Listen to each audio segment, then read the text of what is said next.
سلام، من پگاهم و کمتر از 5 روز دیگه امتحان دارم. سوالتون اینه که من درس خوندم یا نخوندم؟ نه نخوندم و نمیدونم چیکار کنم. من انقدر چاق نیستم. آدم‌ها وقتی که استرس دارن چیکار میکنن؟ چجوری به زندگی ادامه میدن؟ چجوری موفق میشن؟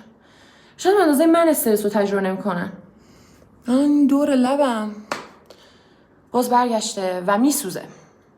لازم نیست اینا رو شما بدونید. فقط این ویدیو رو میگیرم برای خودم و دوست دارم که کسایی هم که مثل منن بیان بگن که مثل منن. من تنها نیستم. چون الان برای امتحانم درس نمیخونم و ترجیح میدم بخوابم تا اینکه یادم بیاد که من این هم وقت داشتم ولی درس نخوندم. ولی این بار قول میدم که درس بخونم و نمیدونم امتحانات خوب بشه یا نه. به منم ربطی نداره، من تلاشمو کردم. چقدر من ذهنم پخش و پلاس.